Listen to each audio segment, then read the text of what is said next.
दिल्ली विधानसभा चुनाव कालकाजी से भाजपा के प्रत्याशी रमेश बिधूड़ी के बयान को लेकर के सियासत पर पारा चढ़ गया है। जहां रमेश बिधूड़ी ने अपने एक भाषण में सांसद प्रियंका गांधी बॉर्डर को लेकर टिप्पणी की रही, वहीं पे आम आदमी पार्टी की प्रवक्ता प्रियंका कक्कड़ ने कांच और कहा कि ये गुंडे की परिभाषा है।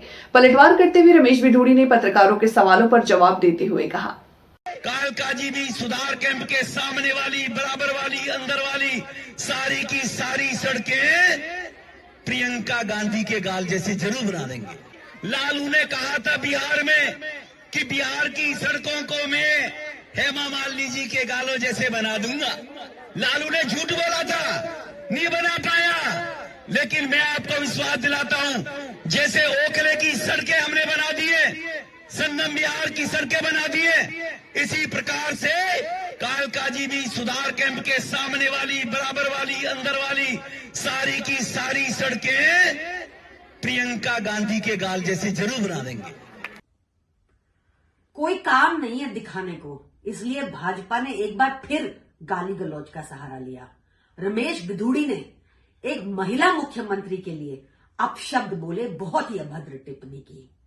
अगर कुछ काम किया होता भाजपा ने तो शायद ये नहीं करना पड़ता, अपनी निम्न स्तर की राजनीति गाली गलौज पर नहीं उतरना पड़ता। सोचिए, अगर एक महिला मुख्यमंत्री के खिलाफ भाजपा के नेता ऐसी भाषा यूज कर सकते हैं, तो अगर गलती से भी वो विधायक बन गया तो कैसे आम महिला के प्रति उसका व्यवहार होगा, क्या भाषा होगी, क्या रवैया रहेगा। अरविंद केजरीवाल जी ने दिल्ली का बेटा और भाई बनकर दिल्ली की बहनों के लिए, माताओं बहनों के लिए अनेकों काम किए हैं, और जब से ये 2100 रुपया प्रति महीना वाली गारंटी दी है, तब से भाजपा बिल्कुल बौखला गई है, क्योंकि उनको पता है कि दिल्ली की सारी महिलाएं एक तरफा वोट करने वाली हैं, और इसलिए और गालियां निकाल रहे महिलाओं को। पर मैं रमेश बिधूड़ी को बताना चाहती हूं कि जिनके लिए उन्होंने अपशब्द यूज किए हैं, उन्हीं से वो बुरी तरह हारेंगे। 24 में बोला, उसको दोहराया, और हेमा जी के बारे में लालू जी जो इनकी सरकार में मंत्री रहे हैं वो माफी मांगे। वो हेमा जी के बारे में जो लालू जी अलायंस में चलते हैं, ये हेमा जी के बारे में अगर बोला है ऐसे अपशब्द, और प्रियंका गांधी एक विशेष वीआईपी कल्चर खानदान से है, क्या करोड़पति की एक खानदान की बेटी तो महिला है, और एक जनरल परिवार से निकलने वाली हेमा मालिनी वो महिला नहीं है, वो महिला नहीं है। एक खानदान विशेष से निकलकर आने वाला नेहरू खानदान का परिवार राजकुमार होगा, महिला होगी। गरीब परिवार में, सामान्य परिवार में रहने वाली महिला नहीं है। कांग्रेस माफी मांगे, कांग्रेस लालू से माफी मंगवाए, और ऑन बिहाफ ऑफ लालू उनकी सरकार में मंत्री रहे हैं, वो उनसे माफी मांगे। वो कंपेयर किया गया है। जैसा कोई आगे से बोलेगा, प्रधानमंत्री के पवन खेड़ा जी जो रफूगर हैं कांग्रेस के, जो केवल चाटुकारिता का कारण राजनीति में है, शीला जी के जमाने में सबको मालूम है कैसे दलाली के करते थे। मैं उनसे पूछना चाहता हूं, पवन खेड़ा जी से, प्रधानमंत्री जी की पिताजी के बारे में जो टिप्पणी की, पवन खेड़ा माफी मांगे। ये पहले माफी मांगने की, वरना जिस प्रकार की भाषा का उपयोग करेंगे, ईंट का पत्थर हमेशा, ईंट का जवाब हमेशा पत्थर से दिया जाएगा। बयान आपका गलत था, मतलब आपको नहीं लगता कि बयान आपका गलत है? आपको लगता है कि हेमा मालिनी जी महिला है कि नहीं है, मुझे बताइए। हेमा मालिनी जी महिला है नहीं है? पहले जिसने गलती की पहले वो माफी मांगेगा ना। पहले अगर ये गलती है और किसी ने माफी मांगी, हेमा मालिनी जी महिला है नहीं है?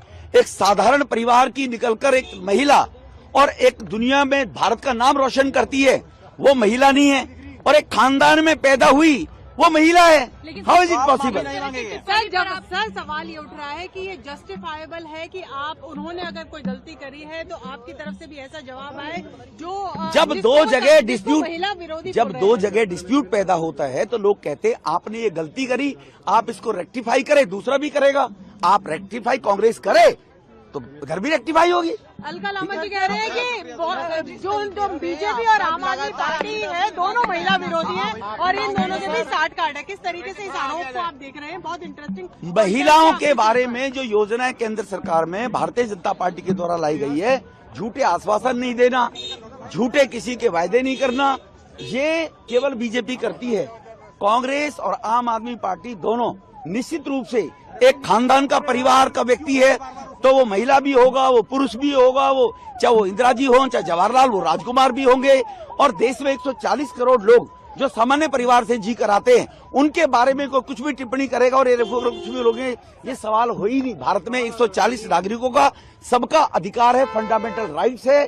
फिर दोहराना चाहता हूं, कांग्रेस लालू जी से, या Congress on behalf of Lalu की सरकार में कैबिनेट मंत्री रहे, वो माफी मांगे। हेमा मालिनी जी एक भारत की बेटी है, क्या वो दक्षिण भारत की है? तो वो बेटी नहीं है हमारी, वो बहन नहीं है हमारी।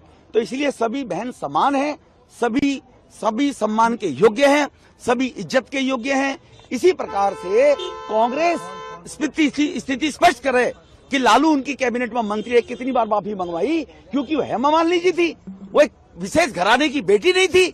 तो इसलिए कांग्रेस को कभी याद नहीं आया हेमा मालिनी के बारे में, वो करें एक्शन का रिएक्शन। आपको लगता है ये हिपोक्रेसी ही है, उनके पास कुछ है नहीं, भ्रष्टाचार किया, जवाब है नहीं कोई, अब वोट कैसे मांगेंगे? अब वोट इसी प्रकार से ऐसे ही नौटंकी करके मांगने की कोशिश करेंगे। लेकिन उस परिवार ने, नेहरू परिवार ने इस देश को 70 साल में बर्बाद किए। वो ये चाहते हैं उस परिवार की चाटुकारिता करते हुए लोग उनको वोट दे देंगे। उनकी गलतफहमी है। उस परिवार से देश अब नफरत करता है कि उस देश ने देश का पार्टीशन करा है। उस परिवार ने देश के अंदर सेक्युलरिज्म के नाम से बहुसंख्यक समाज को बर्बाद किया है। तो उस परिवार के नाम से रोटी सेकेंगे। अब देश उस परिवार को नकार चुका है। धन्यवाद।